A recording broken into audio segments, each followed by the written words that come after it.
And his opponent in the top left, representing Argo Esports, representing Poland, it's Elazer.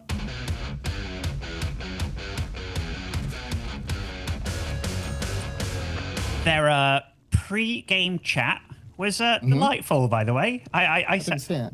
So I won't say specifically what was going on, but they were both just pointing out how much they love this matchup, and you know how it's yeah. But like they were both kind of trying to psych out the other one a little bit with how they were doing it. You know, like almost pretending that it's whatever kind of thing. But yeah, whenever you go up against Serral, you always have to know that this guy, he can do anything.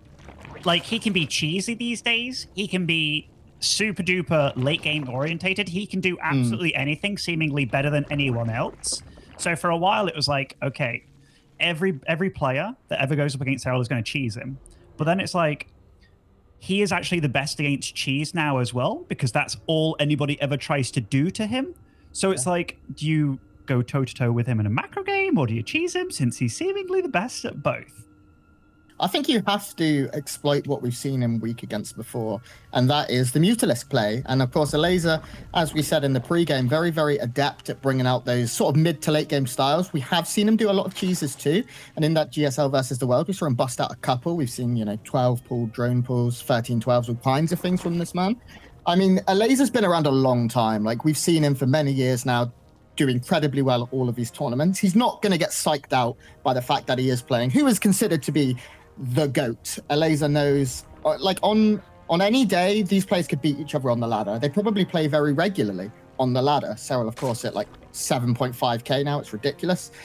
We do see an earlier Evo chamber coming out for Elazer here. He immediately starts +1 range. So it looks like we may be seeing a little bit of the skipping of the Ling Bane stage here. Demuslim, what do you think? Just a tad, just a smidge, like he skipped Speedling, like upgrade entirely, and he's going to be droning up. This map it's pretty large, it's pretty, sizable. This particular build and the way he's going about this has to be like a really damn fast roach attack. And I remember when Elazer first popped onto the scene, and I saw his results were doing really damn well.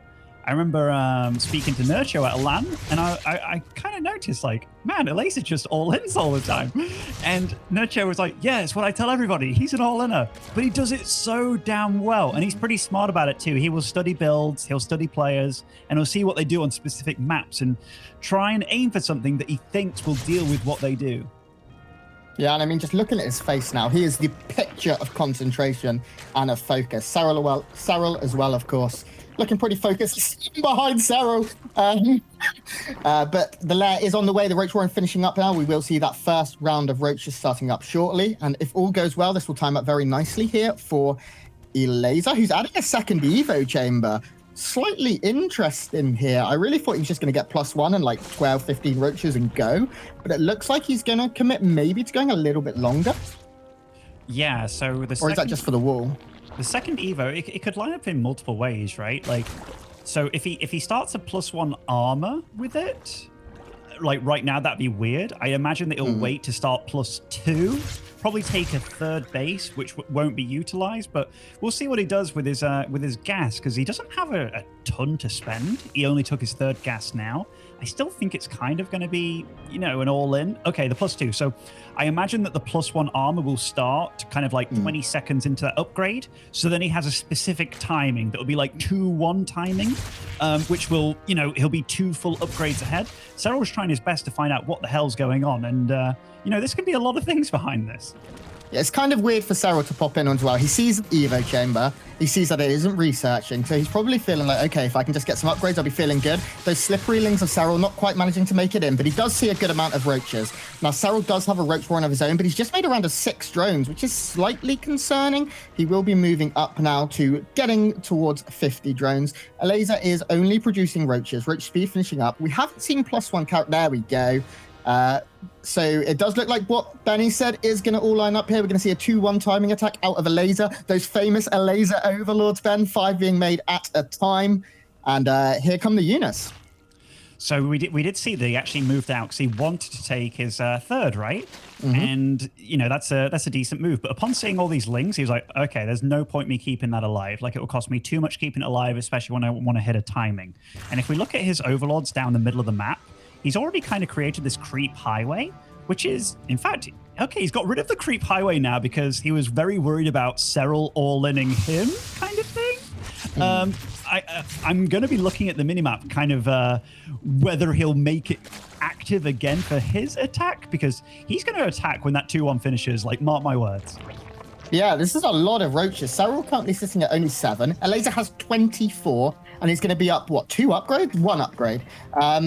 So Spine's already on the way, though, for Serral. Serral knows what's coming. Serral's smart enough to be able to figure out, okay, this is way too many roaches for nothing to be happening. He went in with the Overseer and saw that it was double Evo chamber, and he has seen that they're both whirring away over there with those upgrades. And Elazer, he kind of needs to go pretty soon. These upgrades getting close to completing. And there we go. That creep highway that you so intelligently pointed out is back rocking and rolling. And Elazer moving across the map now with 35 roaches. He definitely has the roach lead, and his +2 is finished now. His +1, it was a little bit delayed, so this should be a 2-1 timing against 0-1, which isn't quite just yet. The Lings, they're totally out of position for Serral, and Serral's just trying to hold this with roaches. And Elazer has significant numbers right now. Keeping a look at the unit count, still 29. Now Serral is going to bring those Lings back and look for the wraparound. Roach is forced to retreat here. It looks like with the Queens and the reinforcements, Serral is going to bounce on top of this army. He gets the wraparound, and so many roaches right now dying for Elazer. He had a significant roach lead, but all of a sudden that had fallen away, and Serral's upgrade not even completed yet. Yeah, that is definitely a bit of a blunder for Elazer. He's not completely out of this just yet. The thing is, Serral's fighting with superior numbers, and now his army's in the middle, so he's just picking a side to munch on each time. He's also got the third base up and running and has done for a while. His third base, Elazer's, got cancelled while all this was going on with the Lings as well. So Serral not only defends, he does it in freaking style, Grant. Yeah, he was down 2 upgrades for the majority of that fight, but just using Queens, finding smart concaves, Serral is able to take, once again, a big fight. He has a massive supply lead, 30 plus right now. He's taken down all of the Queens that march across the map. Elazer now only has 2 Queens at home for injects. Elazer has no third finished yet. Serral is already up to 51 drones. He's marching across himself now, and this is starting to look a little bit bad for the Polish Circler. A little bit bad, hella freaking bad, as we say in America. But yeah, this is definitely not good. The timing of the upgrade, like, it was really maybe 20 seconds too late. And you might be like, oh, why'd he do that? He was very worried about getting all in, and he was using his gas and getting out more roaches. And this is Serral just kind of piling on Elazer at this point, just way more numbers, way better economy, and he just played this game so far very smartly. And Elazer, he's a fighter. He's fighting until the last roach, pretty much, but it's a game of numbers, and GG. Serral takes the first map.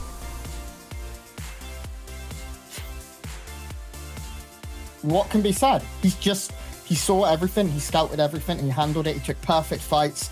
Serral, in terms, he lost no workers, he lost nothing. In terms of army supply, when that fight went down, I'm looking at the army value graph now. Serral lost like 20% of his army, Elazer losing like 75. It's just a sudden downfall where Serral was able to take perfect fights, and he's just so freaking good, Ben.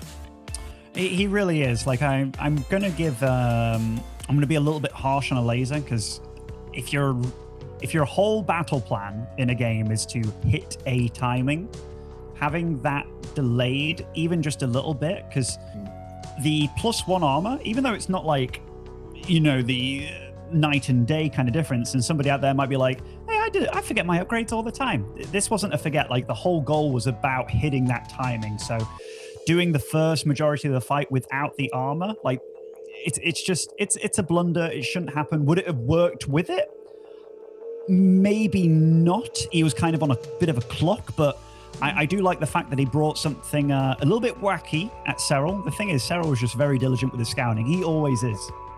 Yeah, those Lings created so much pressure as well. And you think, wow, Serral made so many Lings despite the fact that he couldn't find any damage with them. It didn't matter because the damage he found was more in controlling the map, controlling the expansions, never allowing that, and slowing down that push. And that's all he needed. He just needed enough time to get just a few more roaches out, let his upgrade tick away for the counter push, and Serral took that map 1 in style. Now we move on to Everdream, another map that we expect to see in almost every series today, I imagine. And what does the Elazer need to do? Well, I mean, he could throw out a cheeky 12 pool or something like that. We don't know. But I'm going to spoil it for you guys now. It won't be a 12 pool as we are right on into the next game between these two powerhouses of Europe. So Everdream, it is a map where we've seen a lot of 12 pooling going down. Yeah. Now, obviously, that's not going to be happening. It will be a bit of a macro game between these so far. And sporting in the bottom left side, as our Polish Zerg, it is Elazer.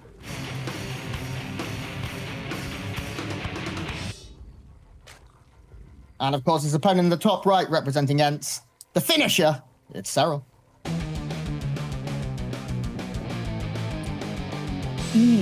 I'm wondering what Elazer's actually thinking after a game like that, because that obviously did not go quite as planned for him. And the thing is, Serral doesn't... Well, that game wasn't really a surprise. Like, he just did everything perfect. Like, he's getting all in.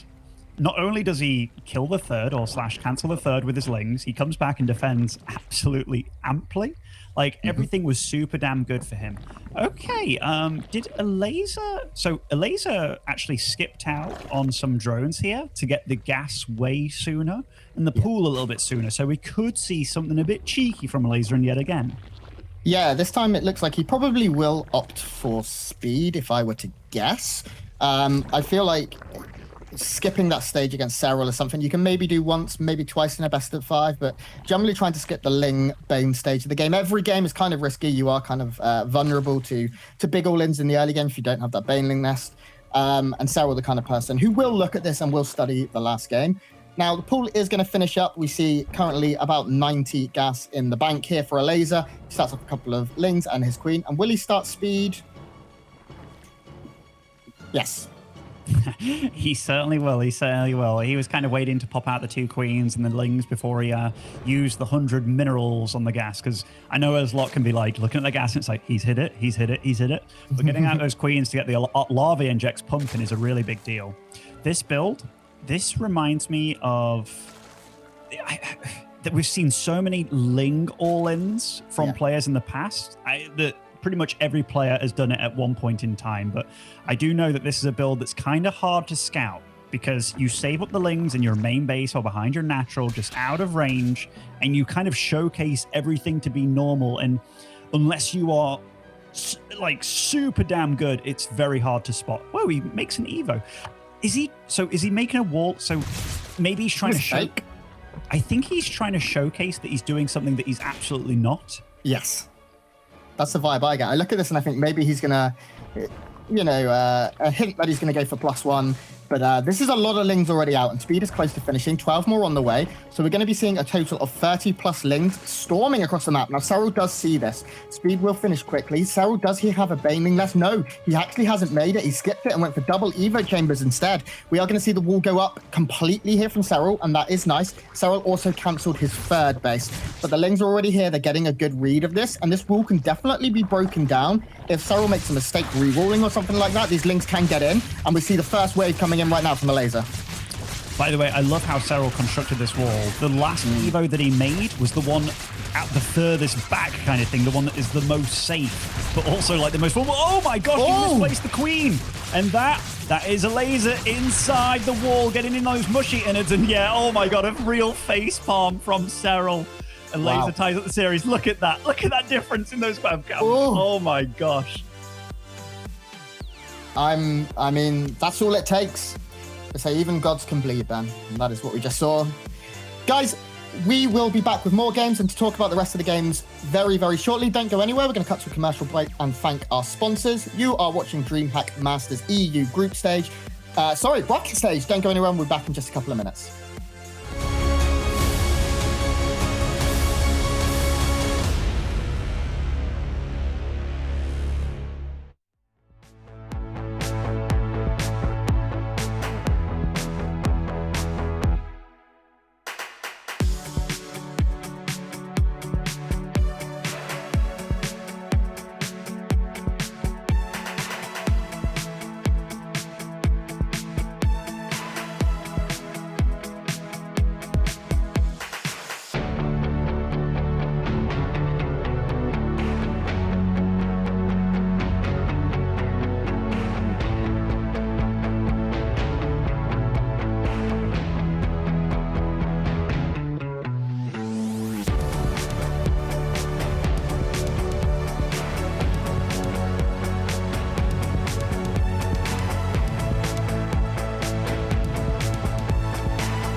A long time ago, in a world far from here, a man was born. A man that would become known as the GOAT, but apparently even goats can bleed. As Serral loses the last game, and we will be moving into our third map at 1-1, the Muslim. Serral making an uncharacteristic mistake there? A little bit, and also maybe a GIF that could be absolute meme worthy in the future for us all, with that facepalm, legitimate facepalm, and the big smile from Elazer. Man, that was freaking beautiful. And anyhow, we're getting right into the next game. Sportinger in the bottom left side, representing Ago. It is Elazer, the cheeky. And of course, his opponent in the top right of Eternal Empire, representing Ents, it's Serral.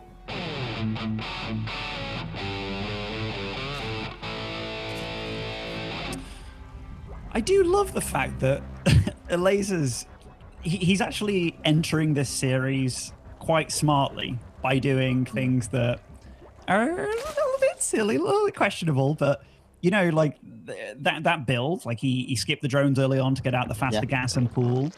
I like the fact that he's selling things that he's not doing, because if there's anything that's brought Serral down in the past, it's the fact that his scouting is so good and that he's so smart about deducing what it is.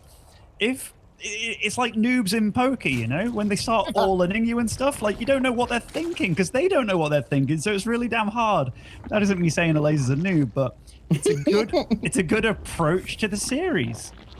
Yeah, I mean, there's a lot. This matchup, I think, of all of the matchups in the game, has the most variation in that very early game. There's so many tiny factors that can impact how a build works. And if you miss scout or if you don't figure something out straight away, you can die. We saw just like that. Serral makes one teeny tiny mistake, and Elazer was ready to pounce, and Elazer picking up that dub.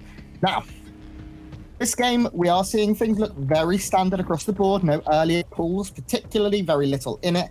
Everything, you know, just ticking along nicely. And Elazer from that last game, probably feeling a little bit more confident. That's certainly the kind of game that gets you, okay, I can do this. Once you pick up one map, you know, it's not too hard to think, okay, it's just 2 more maps. So far, we see a couple of lings coming out here from Serral, that one extra drone from Elazer. But apart from that, everything completely identical. Yeah, for sure. Like, this is the very, very common standard macro build that they're both doing in the ZVZ. And like every matchup in general for Zerg is this is a pretty good go-to. Now, Eternal Empire is a bit different to Everdream. Like getting your 3 bases set up and running, it's very hard to break it. Like it's a very easy defense. So most Zergs tend to go for something a little bit safer here, in that, yeah, you can get your 3 bases set up, because trying to bust down a Zerg on this map, or anybody on this map, it's a lot more tricky. Yeah, it feels like in more often than not in Eternal Empire, a lot of it comes down to the 4th and counterattacks around the 4th, and a sort of mid to late game approach from a lot of these players. We see both of them. I mean, if you were to ask me what does a cookie cutter ZVZ look like, so far this would be it. Baneling Nest down at the same time, both getting speed, moving back into gas, just one drone in gas for each of these players. But it's going to come down to, as I said, I think when the 4th bases go down, that 4th base is very open. It's very, very harassable, and run-bys, especially when creep gets moving a little bit, is very, very good on this map. But for now, the calm before the storm. It certainly is, certainly is. They're both just trying to keep the opponent honest, but also trying to find out what exactly they're going for. So these lings right now that they're both making, they aren't necessarily to do anything. It's just that lings can be produced very, very quickly. You have to find out what your opponent's doing. And if your opponent rushes you with a ton of lings, well, you know, they can absolutely get the better of you. So Elazer's made a few less lings, maybe, you know, kind of playing with Serral a little bit here, trying to take any kind of shortcut that he can, skip in the corner. And he's actually going up to tier 2 very, very quickly as well. I can't believe Serral just always finds a way to get one ling into the main. No matter what you do, no matter how prepared you think you are. Serral got, and again, a full scout. He sees the exact timing of the lair. We'll start his up as well. +1 on the way here for Serral in terms of a range. So going to be moving into roaches with that warren going down. The lair is a lot quicker here for Elazer. He's adding on a couple more gases. Does this shout anything to you, Ben? Do you look at this and think, maybe it is going to be those mutmuts? 4 gases. Does he even have a roach war on the way, or at all? Maybe Straight fire. No. Yeah. So and even melee upgrades as well. So this is cool, and it's good for this map. I mean, it's good on any map if you can get away with it. Serral has definitely been known to pull the trigger pretty damn hard with things like Nidus worms and what have you, but Elazer so far, he's got away with every little shortcut that he took, and you know, Serral's still respecting this lane count and such, still doesn't necessarily know exactly what's up, and I think Elazer, again, he's just selling himself well. Yes, and banelings from Elazer coming in. They're going to get a few drones here. 4 go down, not by any chance a bad start. We also see Elazer trying to find a couple more, 5 in total, and he will be pushed back. But this is good, because Elazer needs to buy some time. As you said, if Serral were to just make like 20 roaches, for example, and go, Elazer would be in real trouble, because mutas obviously don't do that much damage to roaches until they can get across the map and get into high numbers and get some upgrades as well. Although we're not seeing any upgrades coming in for those just yet. The Spire, of course, not done.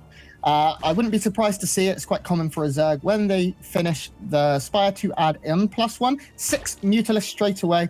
And one thing Serral's always done very well, Serral knows, you can see he's already pulling like every Overlord.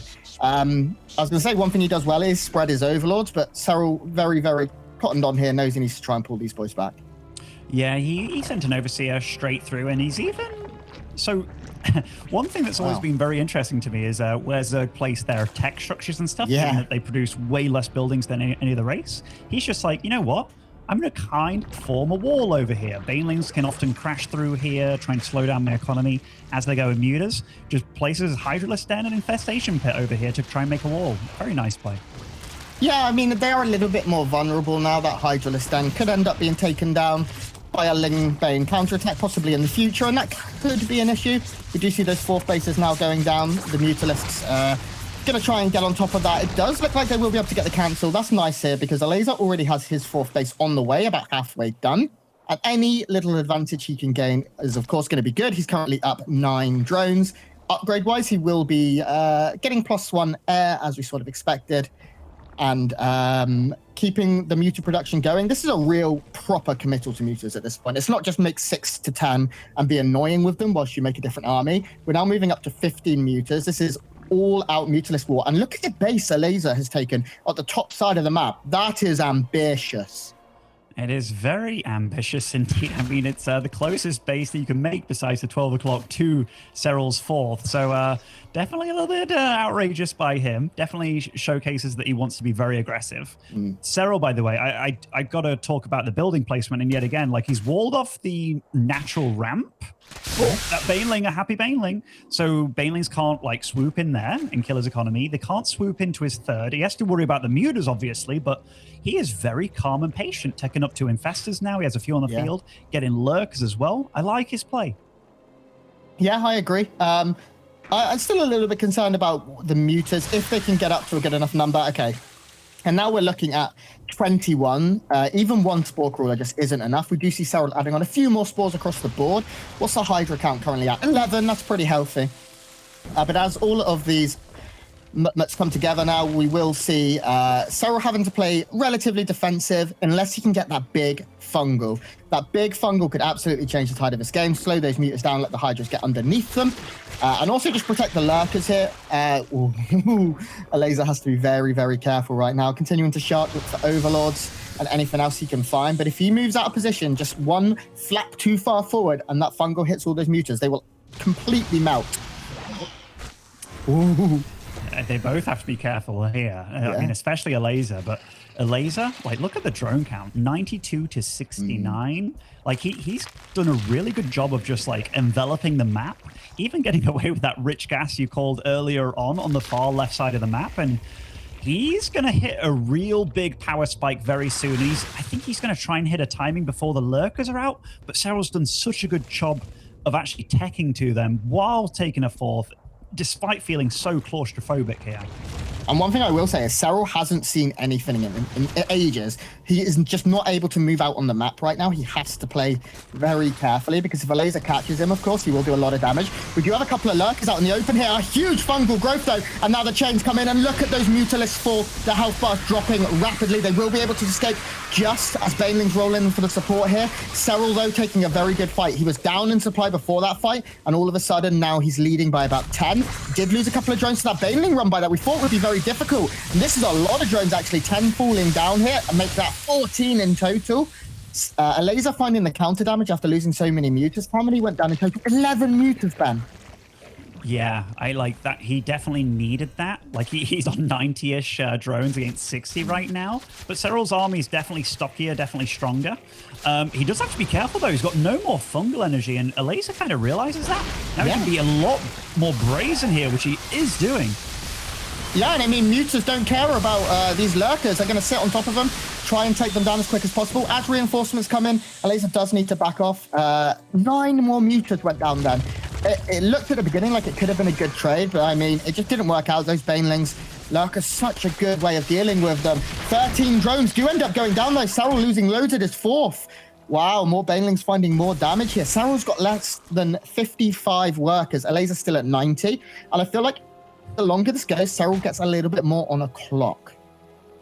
Yeah, I mean, Elazer's been rich for a long time. Serral's doing a lot of the right stuff by moving out roaches and stuff, but if we're very honest, these lurkers, they haven't been placed super well because these Banelings, they keep running in from the same angle, and there's only one lurker over there, which is susceptible. Nice transfusions, but I think he needs to put like another couple over there because Elazer keeps going for the same angles over and over, and he's got to fix that with the lurkers sooner rather than later.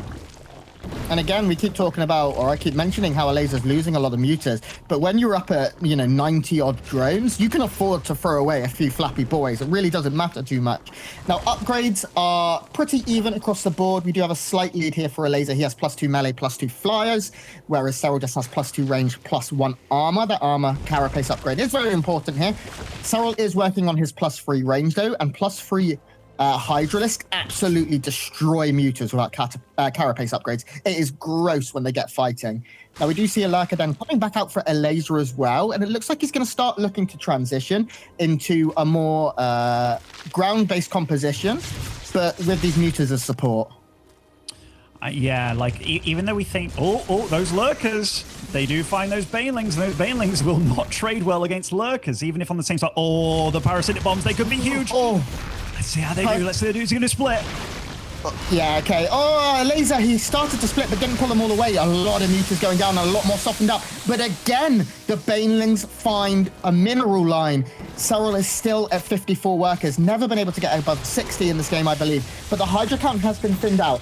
29 Hydras gone down. There's only 13 left. There's only 29 Lings and 1 Baneling too. There's really not enough. And now finally, Serral is able to push out with a superior army supply and punish his opponent for being so greedy, taking up the entire map.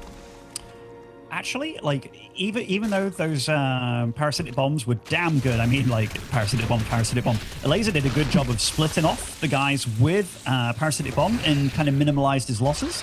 And even with losing his, what was that, like his 5th or 6th base, he's still got more bases than his opponent, which is crazy. He's also done the big tech switch into Hydra Lurker himself. So Elazer's gone a roundabout way of this game, but make no mistake about it, he's richer, he's got better map control. The one thing he's behind on is upgrades and maybe army supply, but I'm really enjoying Elazer's play. Yeah, I'm with you there as well. We do see another parasitic bomb go down. It's going to split that muta away. Very well done here by the Polish Zerg player. Elazer is still maxed or very close to being so, making overlords, interestingly enough. He's getting all of those upgrades as well for his lurkers. And has he been able to keep his lurkers quiet, Ben? I don't know if Serral's been able to see them. I feel like probably not. And that could end up still being a little bit scary. If Serral goes into a fight unprepared or not paying attention to the placement of the lurkers of Elazer's army, there's certainly damage that can be done. We see the mutas counterattacking once again, taking down queens rapidly. Finally, the spores and the queens will burrow here, but a nice amount of damage here for Elazer.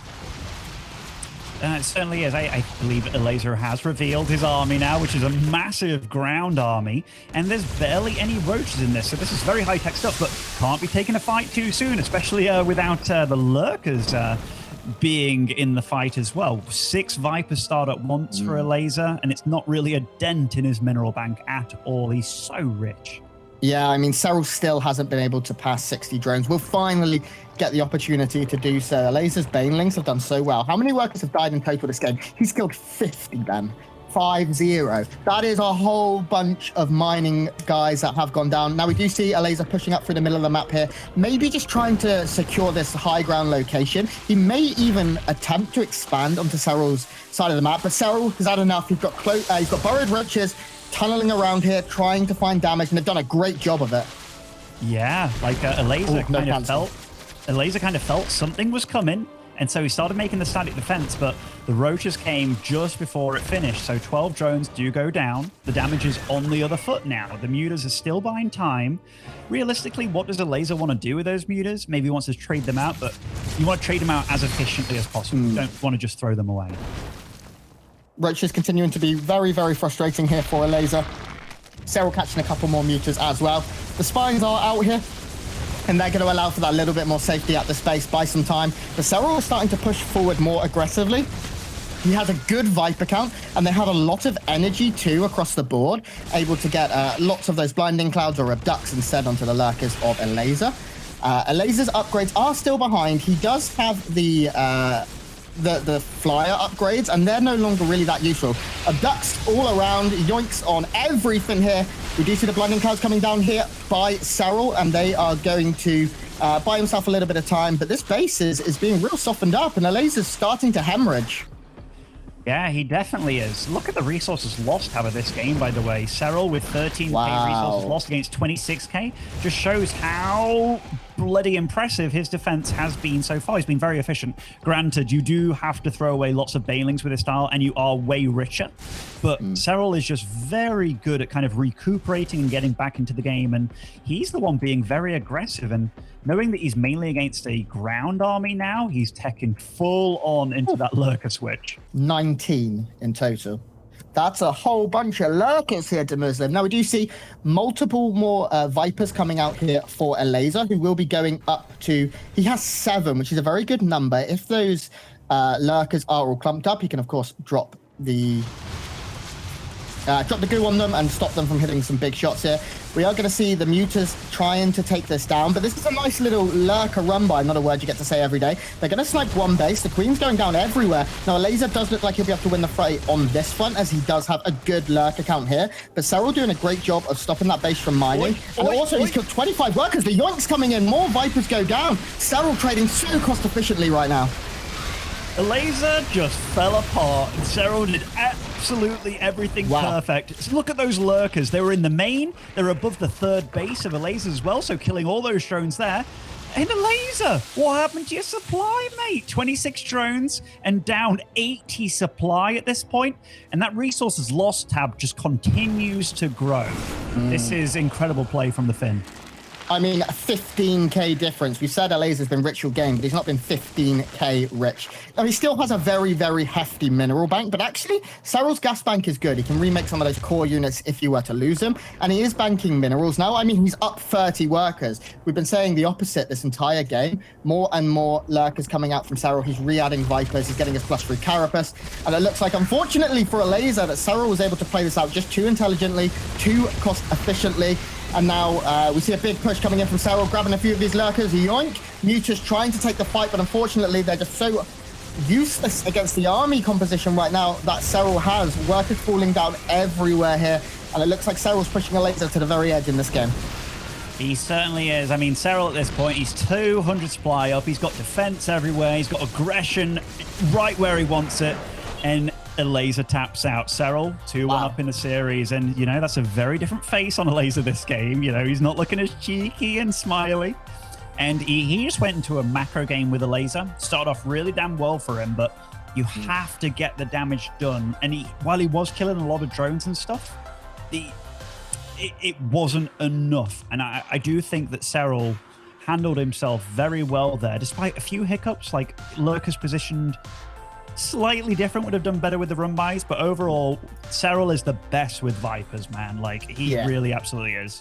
I mean, it came down to, in the end, he just managed to split those lurkers perfectly. He was down so many workers all game as well. Like, the cost efficiency required to even get that far is immense. Like, he traded 15k by before the final fight more efficiently, and that's just bananas to me, that despite being down so far in economy, he was able to move into such a dominating position when the fights came to it. Yeah, he just seemed very confident. Like you saw how Elazer was positioning himself and like was attacking with the Hydras. He had the Lurkers, but he didn't necessarily have the Viper support as soon as Serral did. And Vipers do so much, because if you are fighting against Vipers without them, that just means you're losing units for free because they have ducks. And also, a what is good fight for you could turn into an exceptionally bad fight with Blinding Clouds. Like, they're a great unit to have.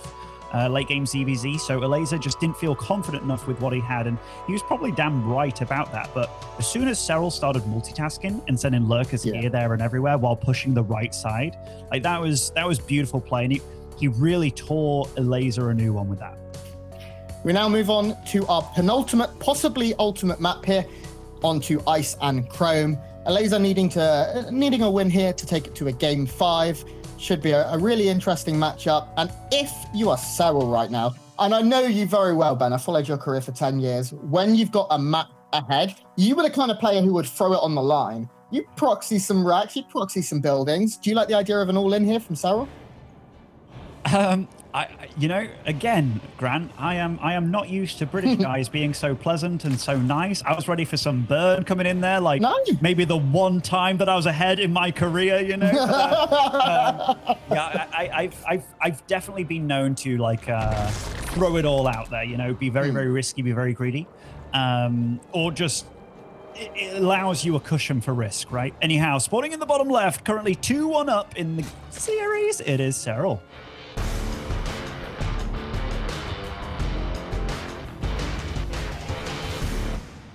And of course, his opponent spawning in the northeast of Ice and Chrome, representing Argo Esports, it's Elazer.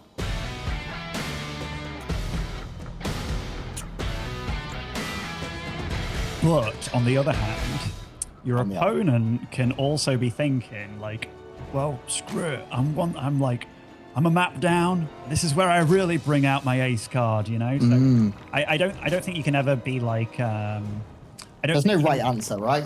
No, I think these players are so good. And I remember reading, when I joined EG, you know, we had some personalities on the team, some tilters and what have you. Our CEO gave us all a book, which was about like mindset and stuff. And I remember there was one thing that really like leapt out at me. It was like, I think it was an ice skater, and it was like, hey, how do you feel? Like, what's the difference for you between practice and going out there and like really performing, and like how do nerves affect you? And it's like, well, I've done all my practice. You know, I go out with absolutely zero nerves, or the nerves that I do have, they're going to benefit me because now it's time to perform what I've practiced. So I think these kind of players, Serral and Elazer especially as well, they've done the practice, they've done the hard work, they've done all the preparation. Now it's time to show what they've practiced, as opposed to just kind of winging it based on being a map ahead. You know what I mean? And I mean, that's an awesome thing with this format. I know there's been a couple of people who maybe disagree here, but the format allowing these players to have that prep time. The best games we've seen in history have come off the back of really nice prep time where the players study each other meticulously, do their research. And I know from events that Serral, it definitely is a kind, he goes back and he watches games, he studies, he may make it look all natural, and sometimes in his interview he's like, I'll try. But no, Serral is a proper hardcore practicer and studier of the game, and I mean, it shows in these matches. He just seems to know what his opponent's going to do, and as long as he makes no mistakes, because the only map he's lost was down to a mistake. There's no, you know, he shouldn't have lost that. He had it walled off. The queen should have been in the correct place, and he would have been fine. But it happens to the best of us. It happens to the worst of us, me daily. And yeah, Serral, if he can just keep his plan together, it's very hard to beat. So, just talking about this, so as a commentator, we don't always get things right. Shock. No. But Elazer was kind of selling something here that I don't know whether he's exactly going to go through with it, but he's showcasing what he did in Everdream with the Evo chamber at the front. And he's making a lot of lings as well, except he's also droning a little bit and making a Roach Warren. So it is a different build for sure, but he's kind of trying to sell a story to Serral here that it's the same thing again. It's the same thing that you lost to. So I'm really looking forward to see how they both kind of dance around this and what actually happens with it. Now that Roach Warren 3/4 of the way done, Serral has also made a lot of lings here. I wonder if he bought into the story of that big ling, the lings kept in the main and then the flood coming across the map, and he was concerned about that. He has made a few banelings, and as I said, 22 lings at the 4-minute mark is, unless you're expecting something, maybe a little unusual. Serral, of course, diligent with his scouting and his information. He's still making a lot of lings here, as is Elazer, to be fair, who has only coupled in 1 roach for now. There we go, a few more coming in. Oh, beautiful queen positioning. And these lings, you know, they could only kind of scratch at that queen, but there was massive indirect damage done. While all this has gone off, Elazer's been on 36 drones against 28 of Serral. Like, Serral super thought this was an all-in. And now Serral is going to have to, like, he's going to have to counterattack and deal a lot of damage because he invested so much on battle units and not on drones. Yeah, now the third of Elazer is finished. It's not as vulnerable as it could be. The roach count is still a little bit low, though, and banelings and lings in this number can take out the roaches. We see the banelings come crashing in, trying to get on top of the lings. Very good job by Elazer in terms of micro so far, but he really doesn't have much left here. He needs more lings and roaches to get across the field right now. Serral is going to move 2 banelings. They're going to run up. Nope. Yes. Nope. Yes. Towards that mineral line. It is completely bare to Muslim. We're going to see some barbecue drones. Just kidding. No, we're not. We're going to see some green drones very soon, and they're going to be splattered all over the shop. Oh, nice. Nice spore crawler. Nice spore crawler. But is it going to be enough? Is it going to be enough? And Lazer's dancing all over the shop. And guess what? Oh my God. Oh, more.